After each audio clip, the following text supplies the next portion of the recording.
आप सबको जय मसीह की गुड मॉर्निंग। मैं शालू में एक और नए सुंदर सुबह में आप में से हर एक का स्वागत करता हूं। मैं आशा करता हूं कि आप में से हर एक जना सुरक्षित है और परमेश्वर की आशीष और उसका अनुग्रह आप में से हर एक के साथ बना हुआ है। आज के इस नए एपिसोड के अंदर हम लोग पढ़ेंगे परमेश्वर के वचन में से एक पद, सुनेंगे उस मधुर गीत को।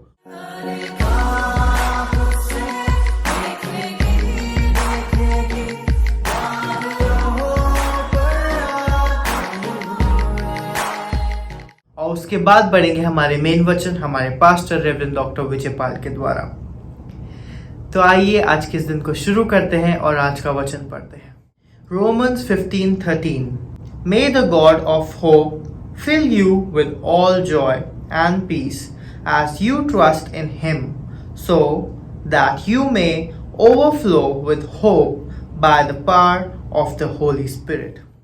परमेश्वर का धन्यवाद देते हैं सुंदर वचन के लिए। आज के इस नए दिन में परमेश्वर का वचन हमें सिखाता है कि जब हम परमेश्वर पे विश्वास करते हैं, जब हमारी आशा हम परमेश्वर के ऊपर बना के रखते हैं, तो वो कहता है कि उसकी खुशी और वो शांति वो हमें देता है। क्योंकि हम जब परमेश्वर पे बने रहते हैं, परमेश्वर के साथ बने रहते हैं कि परमेश्वर हमारी आशा केवल आप पे ही है। और जब हम हमारी आशा, हमारी होप्स परमेश्वर के ऊपर रखते हैं, तो हमारी आशा की, हमारी हर चीज की कदर करता है और उसी की तरह वो हमें खुशी से और शांति से भरता है। क्योंकि हमें पता है जो कुछ भी निवेदन जब हम परमेश्वर के साथ रखते हैं, मे बी उनको पूरा होने में कुछ समय लग सकता है, पर जब हम अपनी आशा कंटिन्यूसली विश्वास के साथ परमेश्वर के साथ बनाए रखते हैं, तो वो उस चीज को हमारी जिंदगी में जरूर पूरा करते हैं। तो आइए हम लोग आगे बढ़ेंगे, सुनेंगे गीत को, उसके बाद बढ़ेंगे हमारे मेन वचन में।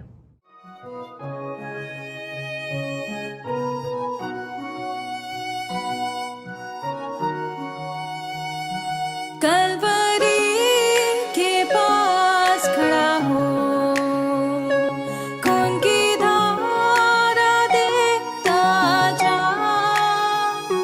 तेरे पापों का यही दाम दिया है मसीह यीशु ने।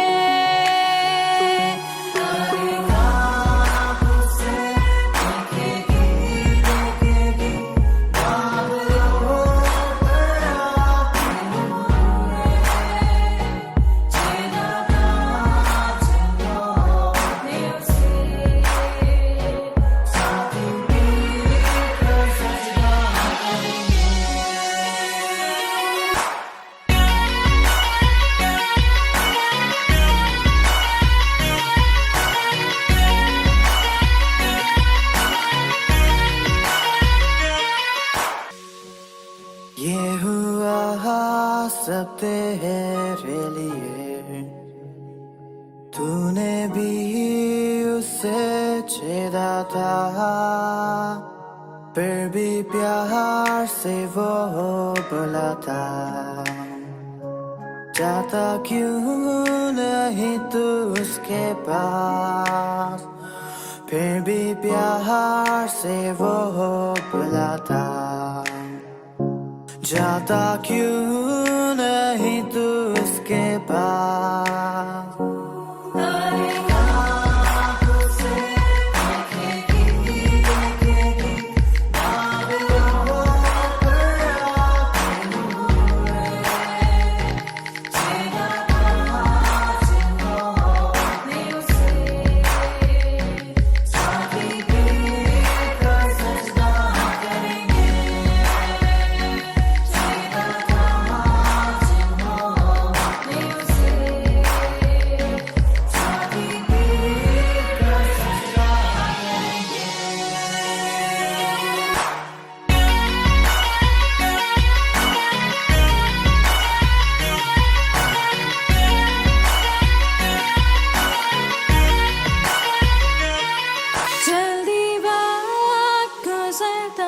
जाता है, रात अंधेरी आती है, तौबा कर दरवाजा होगा बंद, कुछ ना होगा वे पछताने से, तौबा कर दरवाजा होगा बंद, कुछ ना होगा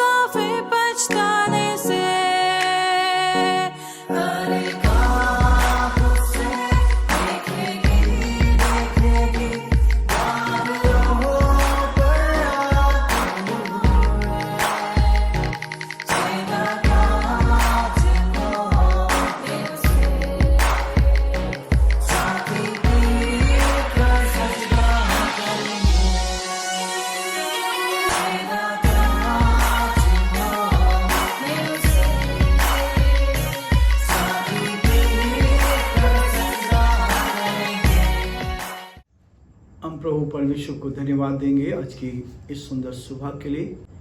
हम आज के दिन की शुरुआत प्रभु के वचन के साथ करना चाहते हैं ताकि हम और अधिक प्रभु के प्रेम का एहसास कर सकें। आज के डिवोशन के लिए हम प्रार्थना करेंगे ताकि प्रभु का हाथ इस डिवोशन पर है। दुआ करेंगे। प्रेमी और दयावान परमेश्वर, आपके हृदय से आभारी है आपके इस प्रेम के लिए जो आपने हमसे किया है। आज का सुंदर दिन आपने दिखाया, इस दिन में प्रवेश करा, इसके लिए धन्यवाद। बड़े आदर के साथ आज के डिवोशन को प्रभु आपके हाथ में सौंपते हैं। इस डिवोशन पर आपकी आशीष हो। इस डिवोशन के द्वारा हमारे बहुत से भाई बहनों को आशीष दे प्रभु जी। आप प्रभु हर एक के जीवन में अपनी महिमा को प्रकट होने दे। सारी महिमा, आदर, गौरव प्रभु जी आपको देते हुए इस प्रार्थना को अपने प्रभु के धार करता यीशु मसीह के नाम से मांगते हैं, आमीन। प्रियो, कल हमने शुरू किया था परमात्मा की आवाज को कैसे जाने, बुराई के लिए नहीं, आप उसकी इच्छा को कैसे जान सकते हैं, उसकी मर्जी में आप कैसे चलते हैं। और कई बार हम परमेश्वर की इच्छा को नहीं जान पाते। जब तेरा परमेश्वर यहोवा तुझे उस देश में पहुंचाए जिसके विषय में उसने अब्राहम, इसाक और याकूब नामक तेरे पूर्वजों से तुझे देने की शपथ खाई, और जब वह तुझको बड़े बड़े और अच्छे नगर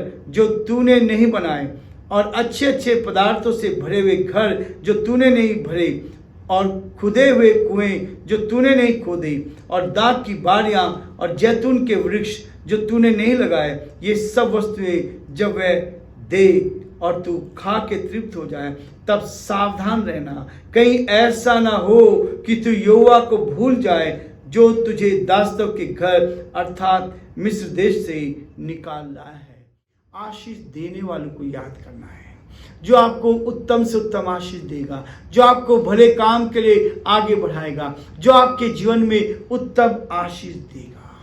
प्रियो, कई बार परीक्षाएं आती है इस जीवन में बढ़ने के लिए, उस परमात्मा की आवाज सुनने के लिए, उसके साथ चलने के लिए बाधाएं बहुत आती। जैसे मैंने कल बताया था कि शैतान आपको प्रार्थना नहीं करने देगा, शैतान आपको प्रार्थना, आपकी दुआओं में बाधाएं डालेगा, कई समस्याओं को सामने लेकर आए। लेकिन एक चीज और है, वो कहता है परीक्षा में पढ़ना पाप नहीं है, परीक्षा में पढ़ना पाप नहीं है, परीक्षा में गिरना पाप है। अब इसको समझना है हमें। परीक्षा में पढ़ना पाप नहीं, परीक्षा आ सकती है, परीक्षा आ सकती है, समस्याएं आ सकती हैं, परीक्षाओं में पढ़ना पाप नहीं है, परंतु परीक्षाओं में गिरना पाप है। जब उसमें लिप्त हो जाते हैं, आप भले काम के लिए सृजे गए हैं, हो सकता है कि परीक्षा आपके सामने आ जाए, पाप आपके सामने आ जाए, पर उस पाप को आप किस रूप में स्वीकार करते हैं, पाप से आप कितना दूर रहते हैं। पाप में पढ़ना पाप नहीं है, पाप में गिरना पाप है। प्रियो, यही चीज को आपको समझना, मुझे समझना है। जो पाप में गिर जाता है, जो गलत काम करने लगता है, पाप में गिरना ही पाप है, परीक्षा में गिरना पाप है। परीक्षा में पढ़ना पाप नहीं है, लेकिन परीक्षा में गिरना पाप है। इससे बचने के लिए हर एक बार जब हम पाप के लिए मना करते हैं, पाप सामने खड़ा है, आपको झूठ बोलने के लिए मजबूर होना पड़ रहा है, आपको लालच करने के लिए मजबूर होना पड़ रहा है, जब आप उसको मना करते और हम भी दृढ़ हो जाते हैं, हम मजबूत हो जाते, नहीं मैं पाप नहीं करूंगा, मैं गलत काम नहीं करूंगा, मैं व्यभिचार नहीं करूंगा, मैं किसी स्त्री पर गलत दृष्टि नहीं डालूंगा, तब क्या होता है, आप दृढ़ और मजबूत हो जाते हैं। हर बार जब पाप के लिए हाँ कहते हैं, जब आप मजबूत होते हैं, समझौता नहीं करते कि नहीं मुझे इस पाप में नहीं गिरना, मुझे लालच में नहीं गिरना, मुझे किसी के सामने गलत चीजों में, लेकिन जब आप उस पाप के लिए आप हाँ कहते हैं, हम कमजोर हो जाते हैं। जब आप पाप के लिए मना करते हैं, पाप में नहीं गिरते, तब आप मजबूत होते हैं। जब पाप के लिए हाँ करते हैं, तब आप कमजोर हो जाते हैं, तब आप कमजोर होते हैं। हर बार ये चीज हम देखते हैं, जब तक परीक्षाओं में जय पाने की वास्तविक इच्छा ना हो, आपको जय पानी है, जीत पानी है, परीक्षाओं में जीत पानी है। जब परीक्षाएं आती है तो जीत पाना है। परीक्षाओं में जीत पाने के लिए प्रियो, जब विद्यार्थी परीक्षा देते हैं, जब बच्चे परीक्षा देते हैं, तो वो बहुत सारी बुराइयों से दूर रहते हैं और अपने ध्यान को केवल पढ़ाई में लगाते हैं। अपने कई समय को जो गलत जगह हम बिता रहे थे उससे अलग रहते हैं। जब परीक्षाओं में आपको जीत पानी है, जय पानी, तो बहुत सी बुराइयों को आपको अपने जीवन से अलग करना पड़ेगा। और यही वास्तविकता है, परमेश्वर की इच्छा को जानना। तो जय पाना संभव है, लेकिन जब आप उन इच्छाओं को अपने जीवन में लेके आते हो तो तब जय पाना कठिन हो जाता है। परीक्षा ऐसे व्यक्ति या स्थान से आ सकती है, परीक्षा किसी भी तरफ से आ सकती है, जो आपको परीक्षा में डाल सकते हैं, जो आपको परमेश्वर की संगति से, प्रभु की संगति से अलग कर सकते हैं। आपके मित्र भी हो सकते हैं, आपके सेवक भी हो सकते हैं। परीक्षा कहीं से भी, किसी भी स्थान से आ सकती है। आपकी परीक्षा उस पाप में गिरने के लिए हो जिसके विरुद्ध आपने लड़ाई से प्रचार किया हो, आपने कड़ाई से प्रचार किया है। वो परीक्षा आपके सामने खड़ी हो सकती है, आपके मित्रों के द्वारा आ सकती है, जिसके लिए आप बराबर प्रचार कर रहे हैं। वो शायद वैसी कड़ाई का प्रचार आपने किया हो, लेकिन वो परीक्षा आज आपके सामने खड़ी है। कैसे उस पर जीत पाएंगे? शायद आप उसी क्षेत्र में हिलाकर रख दिए जाएं, आपको हिलाकर रख दिया जाए। वही क्षेत्र जिसमें मैं प्रचार करता हूं, वही क्षेत्र जिसमें मैं दूसरों को समझाता हूं, हो सकता है वो परीक्षा आपके सामने आ जाए और आपको हिला के रख दे। तब आप क्या करेंगे? तब आप क्या करेंगे? उस क्षेत्र में आप दूसरों को दृढ़ करते आए हैं, आपको मजबूत होना है, आपको उस क्षेत्र में मजबूत होना है। कई बार हमें परीक्षाओं में पढ़ने के लिए अपने आप को मजबूत करना है। प्रियो, यह है जो मेरे और आपके जीवन के लिए है, हम परीक्षाओं में जीत पाए। एक और कहता है, परमेश्वर की योजना प्रत्येक जीवन के लिए बहुत महत्वपूर्ण है। परमेश्वर की योजना प्रत्येक के लिए, हर एक के जीवन के लिए है। लेकिन यहां वो दूसरी बात कहता है, परमेश्वर की योजना प्रत्येक जीवन के लिए बहुत महत्वपूर्ण है। जो योजना परमेश्वर ने बनाई है आपके लिए, वो बहुत ही महत्वपूर्ण बनाई है, उसमें ढिलाई नहीं करना है। परमेश्वर चाहता है कि आप उन योजनाओं को जो परमेश्वर ने आपके लिए बनाई है, वो बहुत ही महत्वपूर्ण है। और वो महत्वपूर्ण इसलिए है ताकि आपका जीवन आगे बढ़ता जाए, आपका जीवन आगे बढ़ता है। आपने हठीलेपन के कारण हम अपनी योजनाओं को पूरा करने का प्रयास में रहते हैं। हम अपने हठीपन को, मुझे मेरी इच्छा पूरी करनी, मुझे मेरा हट कर लेते, अपने हठीलेपन के कारण अपनी योजनाओं को पूरा करने के प्रयास हम करते रहते हैं। हमें ये करना है, अपने प्रयास में हम डूब जाते हैं और बहुत बार फेल हो जाते हैं। परमेश्वर की योजना से भटक जा सकते हैं। कई बार परमेश्वर की जो योजना है उससे हम भटक जाते हैं, उस रास्ते से जिसमें परमेश्वर आपको आगे ले जाना चाह रहा है, उस रास्ते से जिसमें परमेश्वर आपकी रक्षा करना चाह रहा है, जिसकी योजना आपके लिए महत्वपूर्ण बनाई है, उससे भटकना संभव है। जब आप अपनी योजना को करते हैं, हम अपने जीवन के लिए स्वयं योजना बनाने में विफल हो जाते हैं। हम अपने जीवन के लिए स्वयं की योजना बनाने में विफल हो जाते हैं। प्रियो, वो इसी बात को कहता है कि हम अपनी योजना में सफल नहीं हो पाते, क्योंकि परमेश्वर चाहता है कि हम उसकी योजना में, यिर्मयाह उसका 10 अध्याय उसके 2 और 3 पद में देखिए क्या कहता है। अन्य जातियों की चाल मत सीखो, ना उनके समान आकाश के चिन्हों से विस्मित हो, इसलिए कि अन्य जाति लोग उनमें विस्मित होते हैं, क्योंकि देशों के लोगों की रीतियां तो निकम्मी हैं। इसलिए परमेश्वर चाहता है, यहोवा यूं कहता है, हे इज़राइल के घराने, जो वचन यहोवा तुझसे कहता है उसको सुनो, उसकी आवाज को सुनो, उसकी आवाज को सुनो। कई बार हम संसार की बातों को सुनने लगते हैं, परमेश्वर चाहता है कि आप उसकी आवाज को सुने। प्रियो, आज की आखिरी बात और मैं आपके सामने रखना चाहूँगा। तीसरी बात है, परमेश्वर की योजना में सदा ही कुछ विशेषताएं रहती हैं। वो महत्वपूर्ण है। आपके लिए जो योजना तैयार की हमेशा वो विशेषता उसमें रहती है। वो आपके लिए एक अलग विशेषता तैयार करके रखता है।